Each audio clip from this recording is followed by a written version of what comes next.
Avant de commencer, rassurez-vous que vous vous êtes déjà abonné à notre chaîne Kadiombo TV. Et n'oubliez pas de cliquer sur la cloche des notifications et de commenter nos vidéos. Merci. Bande Konangai, tous wa fête nous soit bonne année à la Simanabiso, ce n'est pas notre préoccupation. L'heure est grave. L'heure est grave parce que en dehors il y a autre salaki émission Tolobi ADF nalo za kopu ya Mbusa Nyamwisi. Toye ko découvrir que bato ya boye baza ebele. En tout cas, vous pour comprendre réellement ce que nous voulons vous dire. Mais awa alerte naza kopesa. Awa na Kinshasa bato bakota kana ba internet na biso baza muke. Pas parce que bazangi mboga okota na internet mingi bakota kabiloko oyo za kopesa avancement à république té. Bazana ba Facebook batala ka ba photo, ba komela ka ba biloko lol alors que pays est un problème. Bakokotaka na ba WhatsApp bazako sur la biloko moko oyo, on sent que nous sommes un peuple distrait. Et donc information la ningi na pesa bino bato ya diaspora nde na mona ka bolanda ka ba émission début tu fin na bokebi na Kinshasa baza mingi te. Tout ça là est fort. Nous sommes en train de croire que vie ezalaka ndenge wana kolamuka kolia misuni ya tono kobina muziki et puis esili pendant que mungu naza ko s'organiser ya que lokola ba distrait to salanine mungu naza ko s'organiser alobi lokola présent na bango aza seul contre tous biso to beta match pour na peuple distrait to botola mboka akosutuka to si to zui yango parce que population to abandonné lutte. Tout qui présente dans le pays qui est moko n'a pas tout muké pembeni naie. Et donc ici je voudrais que donner information moko na sengi na bato. Deuxième, bakonza deuxième boke de vérifier et si katozo lobela likambwana parce que bino boye baka nani akoti na lolenge nini bo pesa ki visa na nani et aye ko sala nini to sengi na aner ako kapoko vérifier batolo bazawa baosala nini musala bango wa nini pona nini bayaki awa est-ce que il faut totikala na bango totozongisa bango totokanga bango natangi mutute mena beleli bokende kotala nanu na couragement ya wileli na usoke bilongi bonko boyeza koya wana botu na bilongi wana awa boye kosala nini bouti wapi tango bokoyeba esika bauti possibilité soki ezali bazongo esika bauti naza kosenga na mokonzi ya mboka na premier ministre botala dans quelle mesure eloko oyo baza kosala recrutement na ofida botya liso ya makasi place wana botala banani balingi bakota kuna na kati. Sinon on va recruter des étrangers à la place des autochtones. Et lorsque va recruter bato ba uti musika salaire tout ba kobanda kozwa et kokende pa na bango awe kotika la vide. Soki momoni ki eza mwa mobulu bobo ya recrutement na salema. Après enquête ya esika to la kisibino boli yango na makambo tozolo ba recrutement. Toleki wana. Bande Konangai, ça a fait couler beaucoup d'encre l'information sur Mbusa Nyamwisi avec ADF Nalo. Mais qu'on n'oublie pas une aile importante qui joue la carte depuis très longtemps. C'est l'aile Lamuka et Senko. Bon se rappeler que Senko a driblaka IDPS et allié na Saint-Sylvestre. Bakosaka batutu ya République que bozana plan B. Botala ba mbongo la ba shole. Bango malgré oyo basalaki na décembre wana bakendeki korendre compte na Kabila balobi biso tosali musala oyo opesaki biso ye asala ya ye musala. Cela veut dire que ces décisions qu'on avait tirées de Saint-Sylvestre n'étaient pas opposables à tout le monde. Parce que eux, ils ont amené à Kabila pour qu'il y ait un intérimaire à décider, à tamiser s'il faut. C'est ainsi que vous avez vu Tchibala venir à travers ça. C'est ainsi que vous avez vu Olengankoy être aussi président du rassemblement à côté. Alors que Félix Tshisekedi était président du rassemblement bien reconnu. C'est ainsi que vous verrez, dans le moment où Eve Bazaïba pour réclamer place aux Ezalaki à papa Etienne Tshisekedi, qu'il faut se retrouver dans la place Wana. Trahison utaki musika bandeko. Nalingi bo réfléchir très bien. Bon mituna question yo.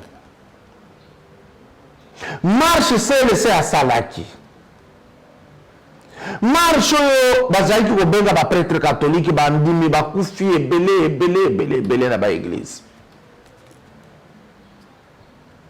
Tala vers la fin pour Kabila cédé tout ça la élection. Bosalaki attention te. Na milongoli parce que là na salaki attention. Yango na mingi bazo fina na baloboza mutu ya jalelo ya Félix Tshisekedi. Siko bato ba fina ranga dialelo bolanda awa na faire comprendre bino. Puisque Senko, puisque CLC batu nyonso na IDPS basanganaki na ba parti mosusu objectif ezalaki moko. Kabila doit partir. Et que l'opposition allait prendre le pouvoir. Bande Konangaï Botala très bien ce qui s'était passé.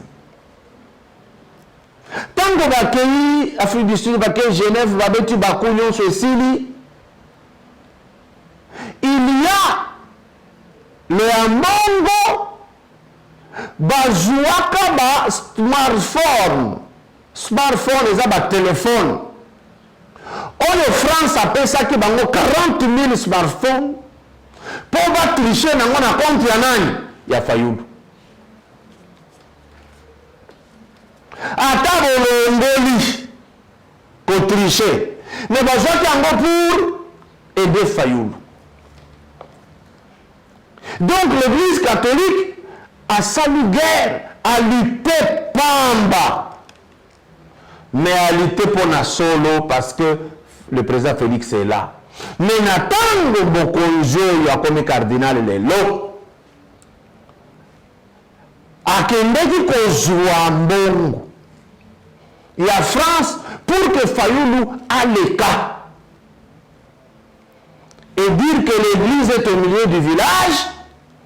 Mais en Bongo, à Zouaka Mongo, il y a France.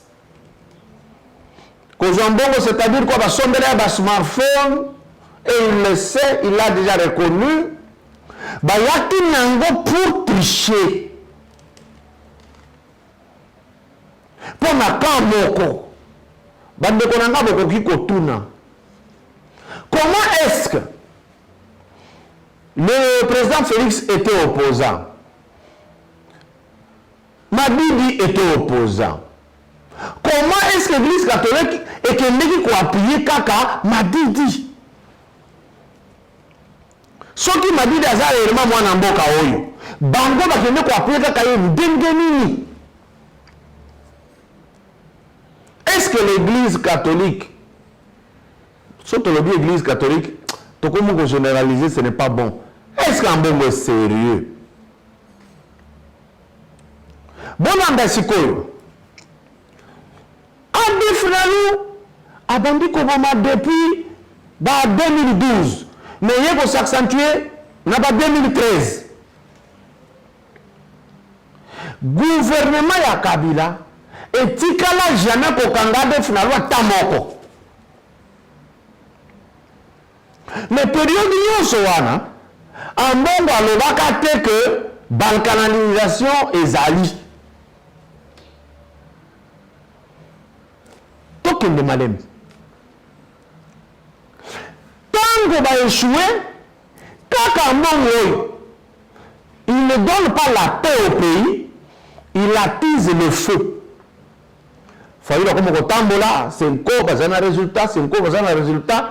Tango ba ke cour constitutionnel c'est quoi qui marque. Ba mona na kité, na la daga de chora zoloba, Fayulu nous demande trop.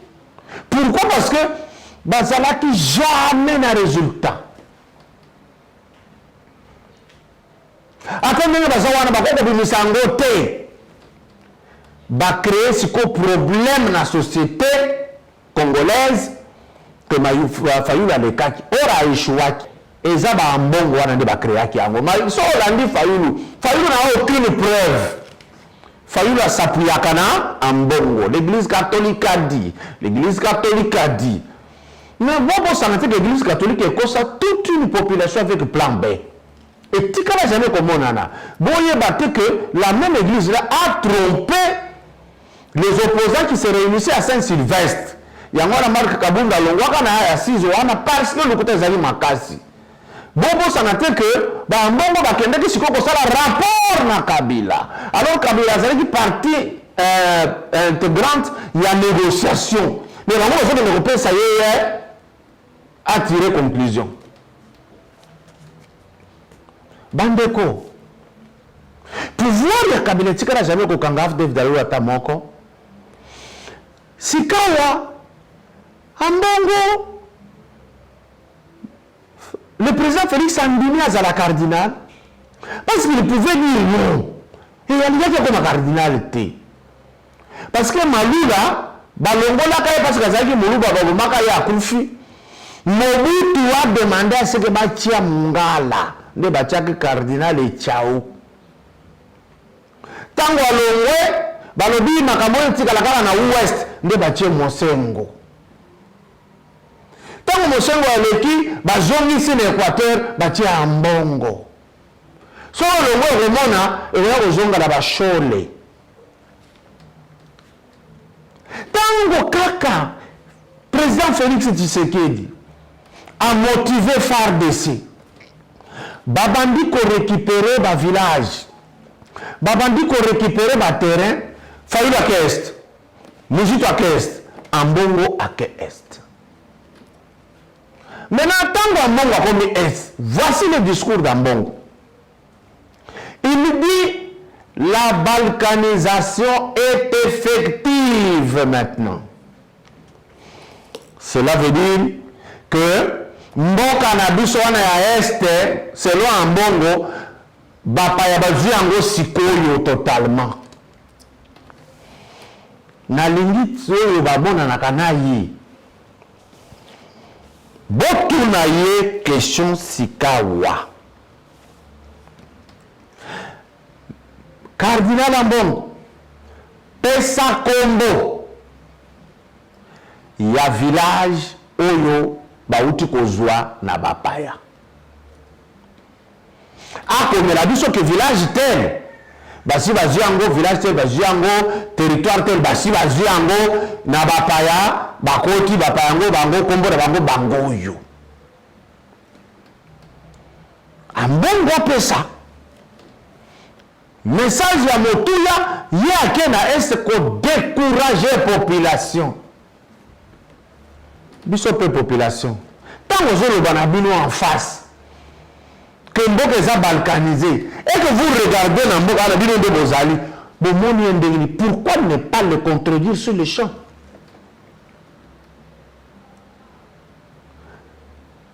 bobosana te ke Ambongo Muzito Fayulu il n'y a que et là balobaka chaque jour que le président Félix a réussir. mission na bango eza komema trouble na pays. Cela veut dire bakoki kosepela tamu kete FARDC elonga etumba parce que soki elongi ese komi na kimia eza réussite ya président Félix Tshisekedi. Or bango prière na bango chaque jour ezali ya que président Tshisekedi a échoué bango bazala na esengo. Or soki président Félix Tshisekedi na FARDC ba échoué est bakokanga yango na baoyo boyeri balingi kozwa yango ambongo Fayulu Muzitu et kosala esengo na bango. Est-ce que ces gens méritent d'être des Congolais?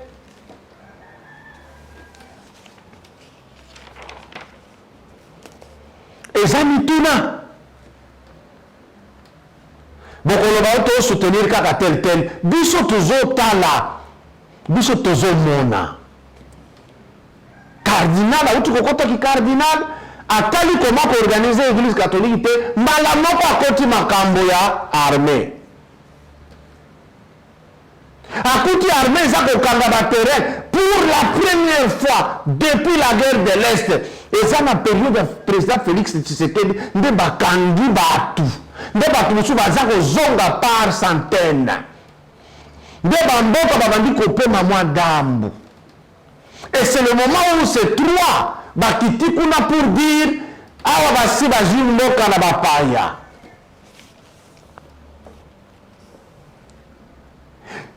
Deuxième déclaration de discours ya Mbongo, il dit les villages sont vidés. Ba est wana batu basi ba vidé bakini. Ayebisa siko biso. Ba oyo alobi bakini. Bakei Rwanda to bakini bazaka na Congo. So baza na Congo, akende na ba cameraman ba filmer que bato na lobaki bakini est mobimba, bango na Kasai, ou bien bango na Équateur, ou bien bango na Kinshasa to na Bandundu, bakende ko filmer. Quand il dit bah vider, bande comment peut se rappeler la question? Nombre ya batu ba est baza ebele, ba longo selo ambongo. Mais pourquoi les bateaux sika bazali? Oh, bazako kima masasi nde. C'est normal tant que faire des saisons quand on met masasi papa population il faut bouger pour va récupérer village tant va récupérer population zongi ba fandi ki ba bâtir sécurité va leki. Mais si koyo na troisième déclaration ya Mbongo azolo baboye que village nyonso bakini et puis ba repeupler, c'est-à-dire bato ya sika baye kozwa village wana bazozwa ba village nyonso na est. Boto na cardinal Mbongo bao bazwi ya sika bauti mboka nini po baya kofanda wana. Kango siko bafandi wana apesa kombo na bango provenance na bango bauti wapi a expliquer biso.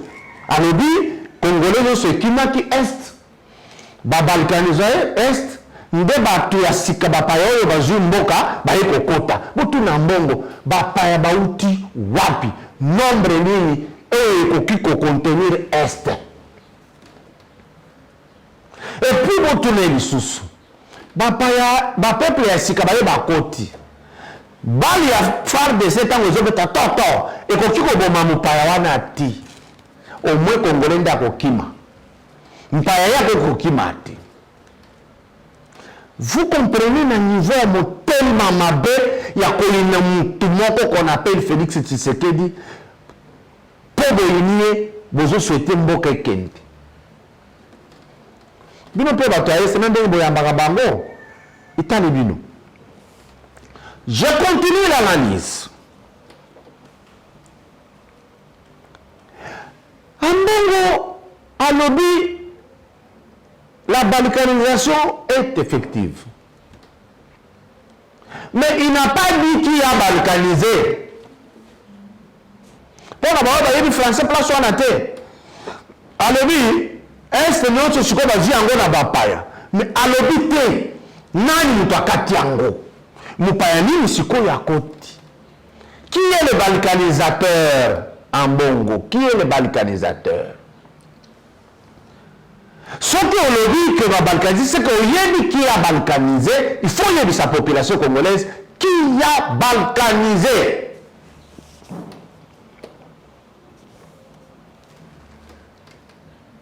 Bandeko.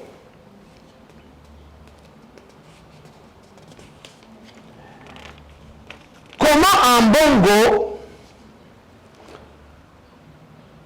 azo suka na makambo ke toke de la dialogue azo senga na président Félix Tshisekedi abenga dialogue mbangu. Non, sagesse wana ya lukuta toboyi. Au lieu de faire la guerre, il faut dialoguer. Ce que tu fais de place, il faut dialoguer. Papa en Bongo. Personne n'a le résultat. Saint-Sylvestre, avant qu'on ait un dialogue. Yo, bon, mais là, qui va dire qu'on est Saint-Sylvestre? Résultat, c'est la canine. Tout ce qu'on a un embauchement, un dépochage. Rien de bon n'était venu de vous. Tout le ce qu'on a en Bongo. Parce que je vais insister que le président Félix a fait un dialogue. Tant que le dialogue est au Salé Manakishasa, est Tikali Karandenge Zali, rapport entre dialogue que solo là pour se retrouver. Parce que je la place, c'est comme appelle ça, Fayoulou. Oh, le président Félix Aloba qui jetant la main vers les soldats du peuple. Qui n'a jamais été soldat du peuple? Parce que les soldats du peuple qu'on appelait, c'était Laurent Désiré Kabila. En bon la meilleure infiltration, il y a comment Mouzito et Fayoulou peuvent se retrouver dans les institutions. Azako Luka dialogue pour dire que l'élection te faire tomber résultat, te reprendre. Parce que comprenez que Fayulu Alobaki a comme chef moko, il y a assise, oyo et kozala, il y a qu'on réformer l'institution. Le coup de symbité, président Félix a dit que Kende na assemblée ici kozali poser problème wana. Alors, à mon son, parce que soit que awa, koko takaka na salle, a rebimana solo. Comment on jouer carte Fayulu a discuter à force égale avec le président Félix Tshisekedi. Maintenant nous disons, monsieur Ambongo, quel rapport y a-t-il entre dialogue aux Zoluka na guerre à Est?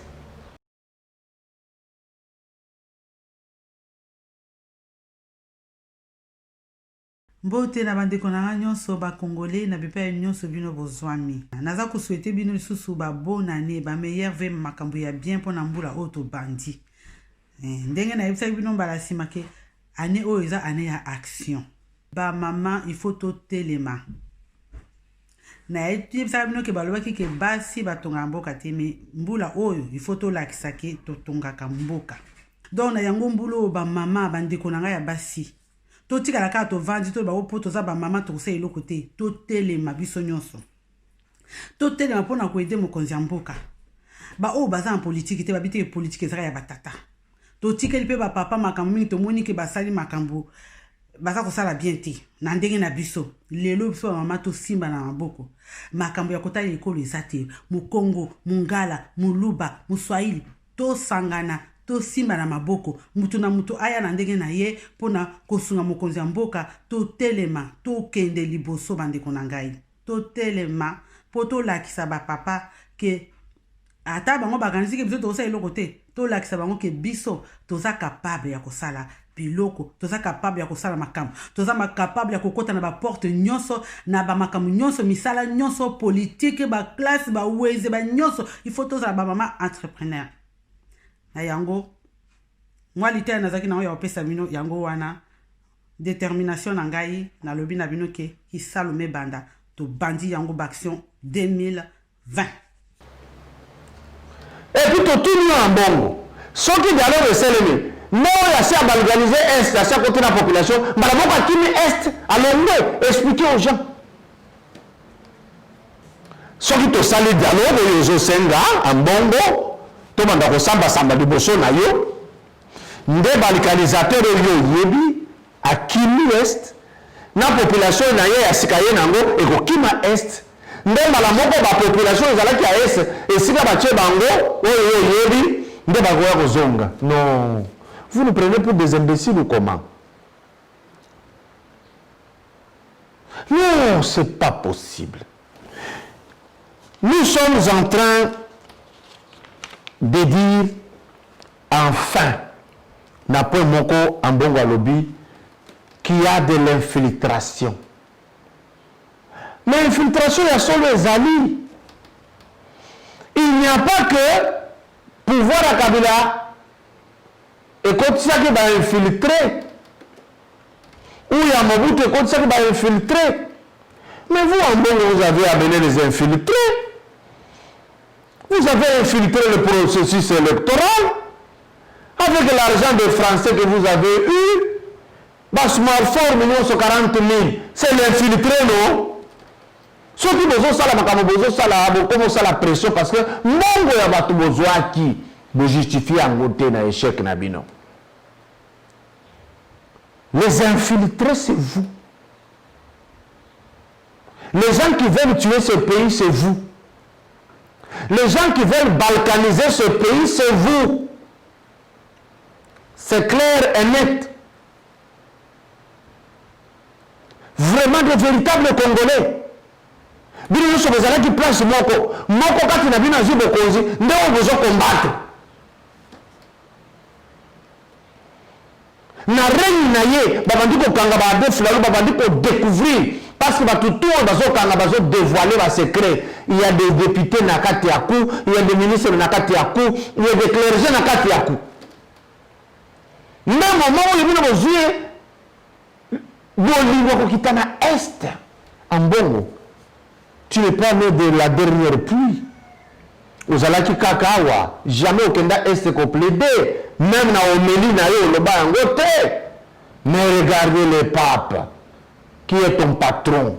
Omeli na ye ya Noël a cité 7 fois Kombo ya Félix Tshisekedi.